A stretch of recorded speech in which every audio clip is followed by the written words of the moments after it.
And let's move on to our second news topic, which is Assassin's Creed Tsushima. I mean, this week, Ubisoft revealed Assassin's Creed Shadows. That's its actual name, by the way. And they regaled us with what I might say is essentially a pointless cinematic trailer. What's the point of a cinematic trailer? I mean, do we actually get a trailer of a movie that looks much better than the actual movie's going to look? Just doesn't make sense to me. I maintain that it's a mistake because they use these cinematic trailers as a method for announcing that, yes, this game exists and will ship at some point. But all it does is set up potentially false expectations as to what a game is going to look like. It also tells us nothing about the game other than like the theme. It's just ultimately, it feels like it's a bad use of money at this point to fund these sorts of trailers because it doesn't really benefit much. I'm not even sure if it's in-engine, but even if it is, I mean, what's the point? The final product presumably is going to look pretty good. So why show a completely sort of stylized cinematic? Doesn't make sense to me. Oliver, any thoughts on this one? Well, like you guys, I'm very disappointed they chose to go with a trailer style that's not representative of the final product because it doesn't communicate what the game looks like. And I think critically, something that I'm noticing now with games is that the quality of some games' real-time graphics, when you look at a title like certain, elements of a game like Marvel 1943, for instance, that is a game that is actually approaching the quality of offline CG. So when you watch a trailer like this, I'm like looking through and I'm trying to tell, is this real-time? Is it in-engine? Could this be done? Like, it's sort of hard to tell at some point. And it does make it look a little bit more misleading than it used to be, because it used to be that you could more easily tell the difference. Now it's getting much harder. So beyond that, I don't know. I don't really want to comment too much on the trailer itself because it's obviously not representative of the final game, which Ubisoft released some screenshots, actually, some very limited screenshots, I think 4 or 5 screenshots, which showcase a lower detail art style with much less density, a little bit more stylized. The lighting is much more basic. The models are cruder. The character rendering is not even close. It's a lot more what you would expect from a current-gen game or maybe even a last-gen game in some respects. So it looks very good. It still looks very good, and it's still a very attractive-looking title, but it's not anywhere near the quality of this trailer, which is unfortunate because I think if they just shown off footage from the game, I think that would have been more representative, and I think players would have still been excited about the title, and there wouldn't have been this wave of disappointment that hits some players when they realize, hey, this title doesn't actually look as good as that initial showing presented it as. It's a weird kind of marketing, isn't it, where you come out with a trailer that looks absolutely amazing, and then inevitably your very next marketing beat has to show the game not looking anywhere near as good as this. I mean, right.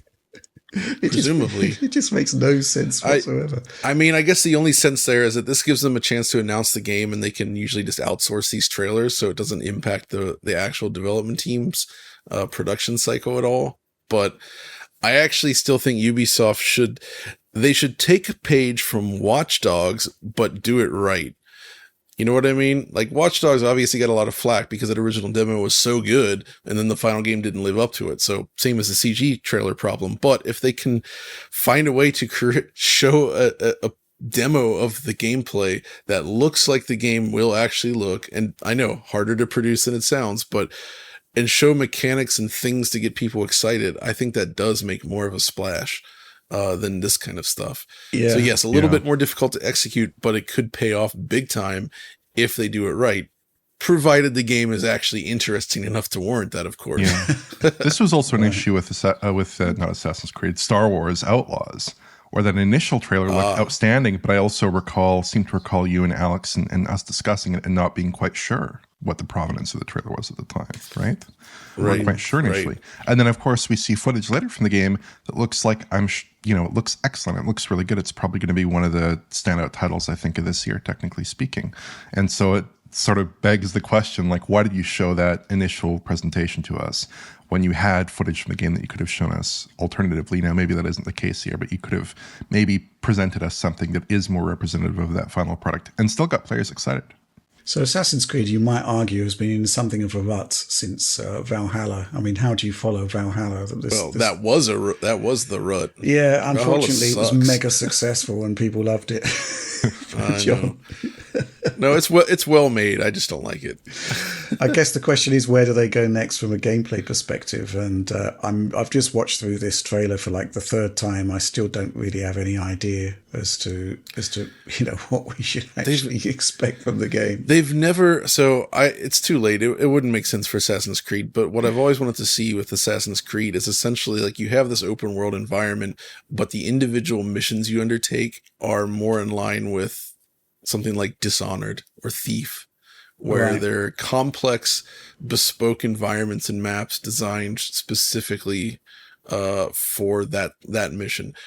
But obviously, that is a ridiculous amount of work. The amount of work that just went into each mission in Dishonored is insane. And then couple that with a big open world game, and I can see how that would become very difficult and expensive to make. But they're already pouring so much into this stuff anyway, and I'd actually rather see reduced open world scale. And more of a focus on making quality mission areas. Right. Mm-hmm. Which they don't really do. I feel they just use the open world map usually as the mission, and it's just not as engaging. I feel I'm not a big fan of the way especially the last few games have been. Although the one last year was at least a little bit closer to the classic Assassin's Creed. Yeah, there is talk that you can switch between the two protagonists, interchangeably as you want, which would be an interesting use of current gen technology. There isn't going to be a last gen version of the game. Oh, so. you mean like GTA 5 on the PS3 and 360? Yeah. Mm-hmm. The character swapping. I just wish we'd had something more meaningful to talk about. Because we don't. Yeah. I can think of a couple things. Go on. Please. Okay. So one thing that they said in the interview is that they said that they're doing fully dynamic lighting. So the quote is basically that they have a fully dynamic lighting system in which the radiance from sunlight, torches, and lanterns can illuminate both the land and you. And earlier, I think in March, Tom Henderson leaked some information about the game that said that they have RTGI and virtualized geometry. So that is compelling from a technical perspective, potentially. And that would obviously fit in with rendering trends across a variety of AAA engines this generation, would represent a big improvement over prior games, potentially, depending on how the quality shakes out, of course, but also enables them to interestingly do new things with this title, like have changing seasons, they mentioned. So they have... Ah, yes. Yes. Mm-hmm. So maybe that's the kind of thing that, hey, if they have RTGI in the mix, that makes it easier to do lots of extensive changes in terms of the environment. And they also mentioned destructible elements, so that could be part of it as well. So it could be a more dynamic Assassin's Creed title in addition to a better looking one. Mm-hmm.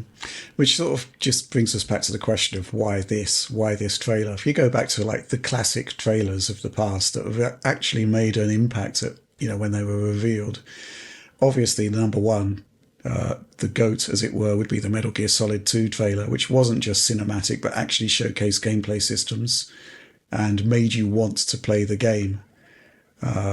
Which, I think I just don't quite understand why you would put out a cinematic, which, essentially just shows anything, really. I guess you get the two protagonists, but beyond that, you get feudal Japan, but you don't really know if that's going to be how it looks in the actual game. But I guess that will be reserved for the second marketing beat, which I would assume comes with Summer Games Fest / whatever it's called this year. Ubisoft Connect, is there going to be one of those? Do we know? They'll probably do an Ubisoft show, yeah. Mm. We should probably raise the caveat, like, if the game ships and it actually does look like this initial teaser trailer, I think we should all apologize to Ubisoft and say sorry for doubting your technical wizardry. Okay. So I think we can agree to that, right? If it actually looks like that trailer, we can do that. Although the initial screenshots don't look like this trailer. No, they don't, but we'll see. Yeah.